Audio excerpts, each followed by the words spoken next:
Sa mundo ng pag-ibig at mga lihim, may mga kwentong hindi basta-basta na ikukwento. Pero dito, ibabahagi namin sa inyo, Welcome to Filipino Romance Chronicles, ang tahanan ng mga kwentong puno ng pagmamahal, tukso at pagtataksil. Handa na ba kayong sumilip sa isang kwento ng matinding damdamin at hindi mapigilang pagnanasa? Simulan na natin ang kwento. Hello sa mga tagapakinig. Ako si Lina, isang ina, isang asawa, isang babaeng sanay magbitbit ng responsibilidad kahit walang nagtatanong kung kaya ko pa. Sa labas, maayos ang buhay ko, may trabaho, may pamilya, may respeto. Sa loob, matagal ko nang hindi alam kung kailan ako huling huminga bilang sarili ko. Hindi ko sinasabing may kulang. Mas tama sigurong sabihing may matagal ng tahimik. Dumating siya sa opisina na parang wala lang. Mas bata, tahimik, hindi pa bida, bagong hire.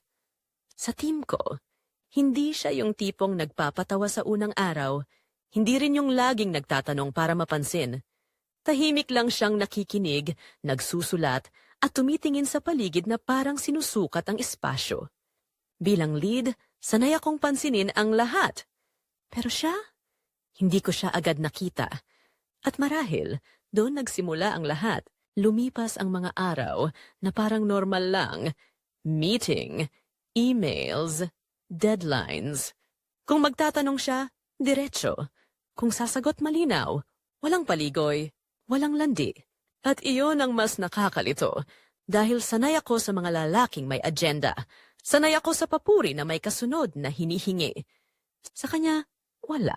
Isang gabi, nag-overtime ang buong team. May kailangang tapusin, may kailangang ihabol. Isa-isa silang umalis. Hanggang kami na lang ang natira. Hindi ko na malayang matagal na pala akong nakatitig sa screen. Hindi ko rin na malayang siya lang ang hindi tumayo. Ma'am Lina, sabi niya ng mahinahon. Napatingin ako, okay ka lang ba? Tumango ako agad. Kanina ka patahimik, dagdag niya. Hindi siya nagbiro. Hindi rin siya nagmukhang may intensyon. Parang obserbasyon lang. At doon ako unang napatigil. Hindi niya ako tinanong kung stressed ako dahil sa deadline. Hindi niya rin tinanong kung may problema ang project. Hindi rin niya binanggit ang pamilya ko. Ako lang. Parang nakita niya ang katahimikan ko at tinanong kung kaya ko pa itong dalhin. Okay lang ako, sagot ko. Pero alam kong hindi iyon totoo. Ngumiti siya ng kaunti. Hindi pilit. Hindi rin masaya. Sige, sabi niya. Nandito lang ako kung kailangan mo. Wala nang dagdag. Wala nang tanong. Bumalik siya sa ginagawa niya. At ako, naiwan sa upuan ko, mas gising kaysa kanina. Hindi ko alam kung bakit kinabahan ako. Wala siyang ginawang mali. Wala siyang sinabing bawal. Pero may gumalaw. Isang pakiramdam na matagal ko nang hindi nararamdaman. Hindi kilig. Hindi tuwa. Kundi pagkagising. Parang may parte ng sarili ko ang biglang umangat ang ulo at nagsabing, nandito pa ako. At doon ako natakot. Dahil alam ko, sa sandaling iyon, na hindi ito tungkol sa kanya. Ito ay tungkol sa akin. Nang tuluyan na siyang umalis, naiwan akong mag-isa sa opisina, pero hindi na katulad ng dati. May isang tanong na paulit-ulit sa isip ko, hindi kung sino siya, kundi kung hanggang kailan ko pa kayang magpanggap na wala akong nararamdaman.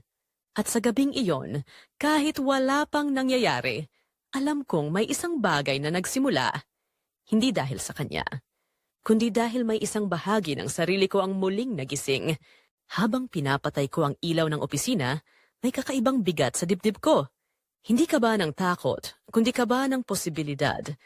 Iniisip ko ang posisyon ko, ang edad ko, ang mga mata sa paligid. Alam kong maraming masasabi ang mundo kung sakaling may mabuo man. Pero sa unang pagkakataon matapos ang mahabang panahon, hindi ko agad pinatahimik ang sarili ko. Hinayaan kong maramdaman ang tanong, paano kung hindi ito mali? Kundi matagal ko lang ipinagkait sa sarili ko? Pagkatapos ng gabing yon, alam kong may nagbago. Hindi sa paligid, kundi sa akin. Kaya sinadya kong maging profesional. Mas maigsi ang sagot. Mas malamig ang tono. Mas diretso ang utos. Kung dati ay may konting ngiti, tinanggal ko iyon. Kung dati ay may tanong siya, sinagot ko agad at tinapos. Hindi dahil galit ako, kundi dahil natakot akong maging totoo. Mas bata siya, at alam naming pareho na may guhit na hindi dapat tawirin. Isang guhit na malinaw sa papel, pero malabo sa pakiramdam. Pero siya, hindi lumalapit. At iyon ang mas delikado. Kung nilapitan niya ako, madali sanang umatras. Kung naging bastos siya, madali sanang itulak palayo. Pero wala. Kapag nag-uusap kami, laging may pagitan. Isang hakbang ang layo.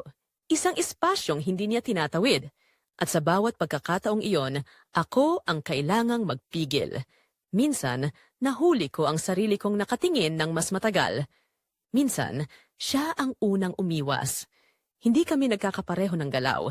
At doon nagsisimulang magulo ang isip ko. Kapag kailangan naming mag-usap, malinaw ang pakay.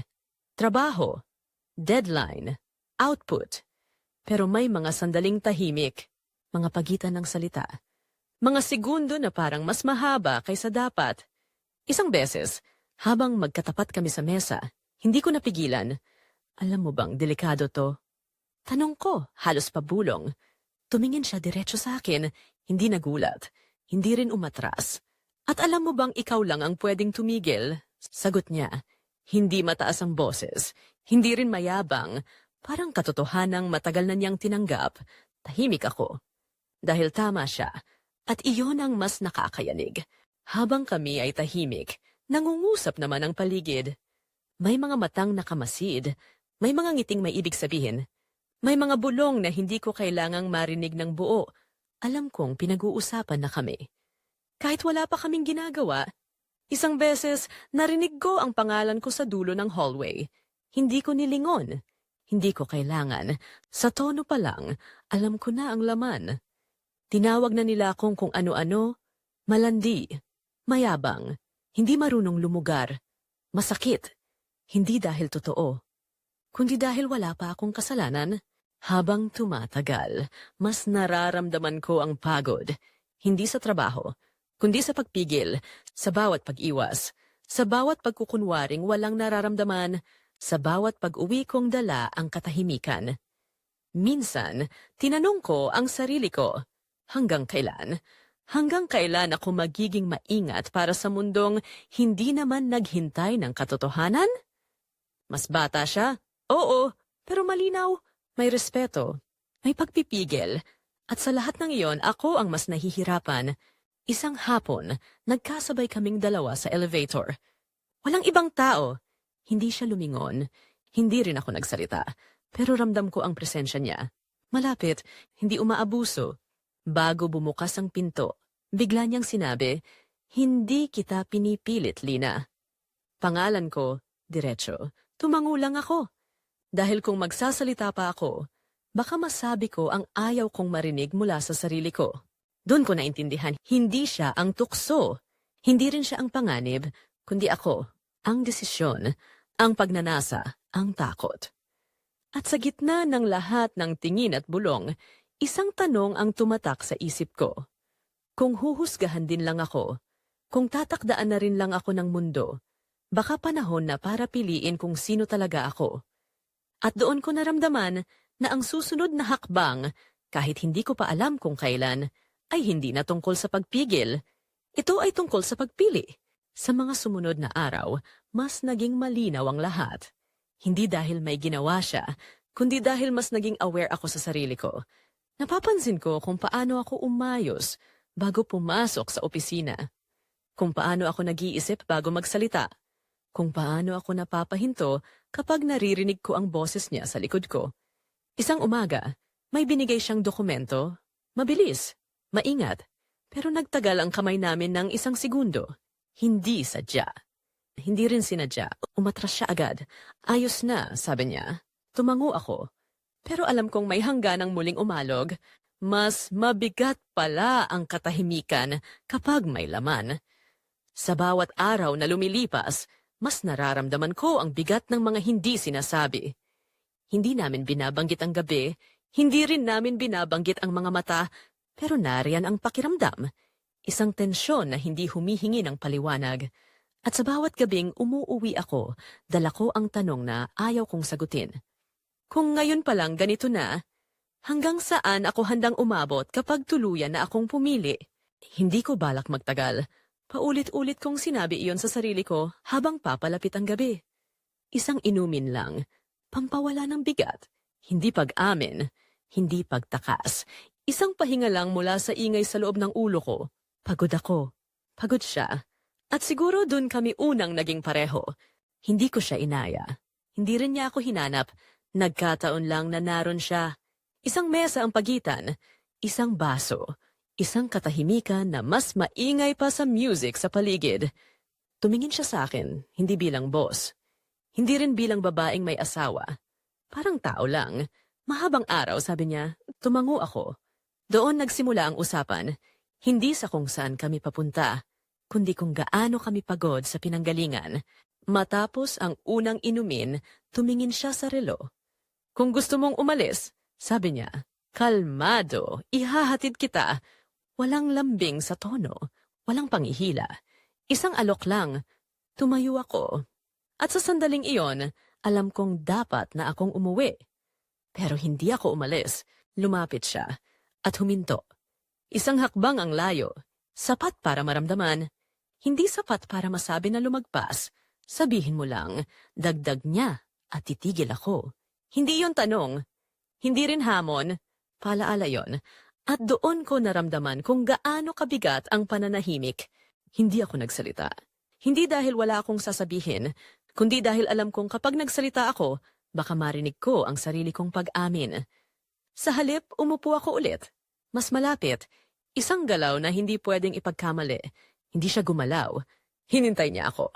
May mga sandaling mas malinaw ang katawan kaysa sa salita. Naramdaman ko ang distansya niya kahit hindi siya sumulong. Yung pagitan na isang hakbang kanina, parang lumiit sa bawat segundo. Hindi niya ako hinawakan. Pero ramdam ko ang init ng presensya niya, yung hiningang sabay na bumibigat. Lina, sabi niya ng mahina, hindi pa rin lumalapit. Nandito lang ako. Walang utos. Walang pakiusap. Parang paalala na ako pa rin ang may hawak. Sa katahimikan, may mga galaw na hindi kailangang ipaliwanag. Isang paglapit ng tuhod. Isang pag-angat ng tingin. Isang buntong hininga na hindi ko na tinago. Hindi kami nagmadali. Hindi rin kami nagkunwari. Walang pangako. Walang sinabing bukas o mamaya. Walang sinabing kami. Sa pagitan ng mga segundo, ramdam ko ang pintig ng dibdib ko. Hindi dahil sa takot, kundi dahil sa desisyon. Sa gabing iyon, hindi niya ako kinuha. Hindi niya ako hinila. Hindi niya ako inangkin. Ako ang lumapit. Ako ang nagdesisyon.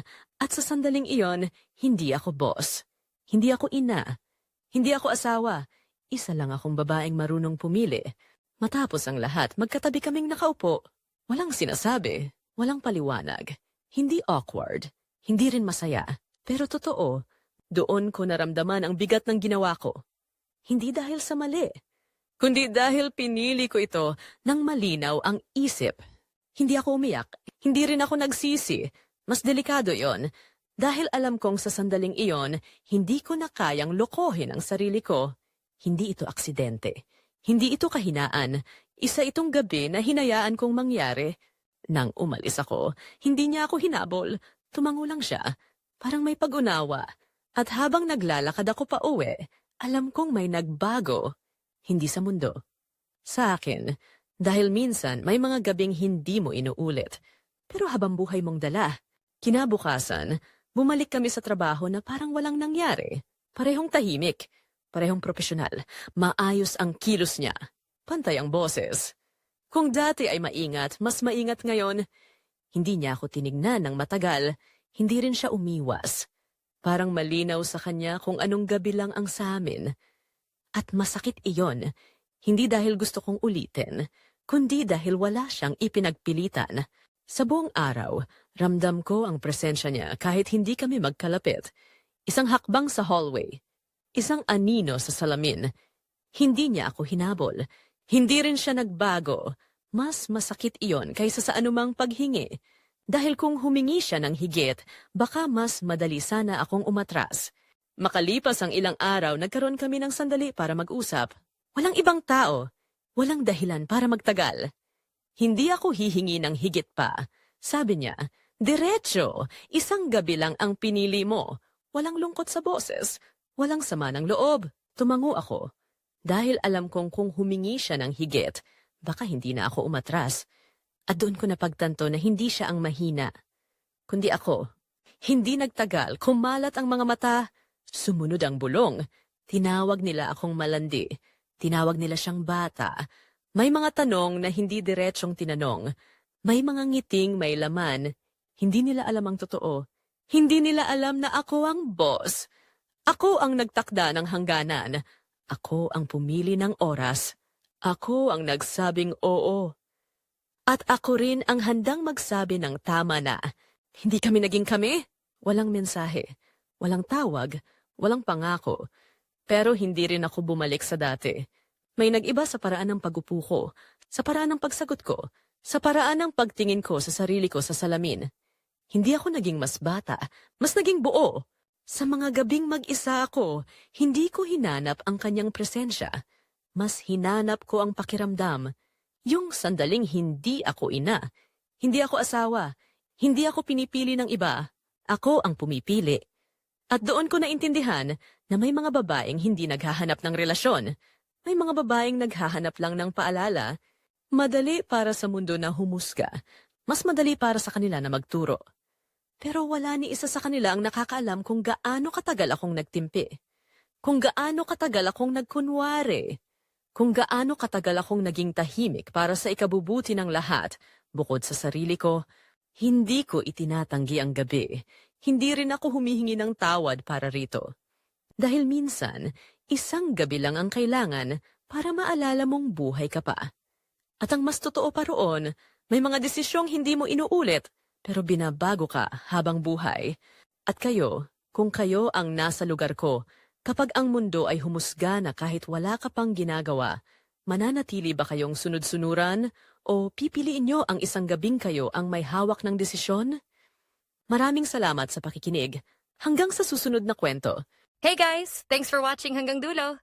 Sana na-enjoy niyo ang kwento natin today. Kung bitin ka at gusto mo pang makarinig ng mas marami pang kwentong puno ng drama, pag-ibig at lihim, make sure to like, comment at subscribe para updated ka sa mga susunod naming istorya. May gusto ka bang plot twist o kwento na gusto mong marinig? Comment down below. Baka ikaw na ang next inspiration namin. Salamat sa suporta mga ka-FRC. See you in the next story. Stay tuned and take care always.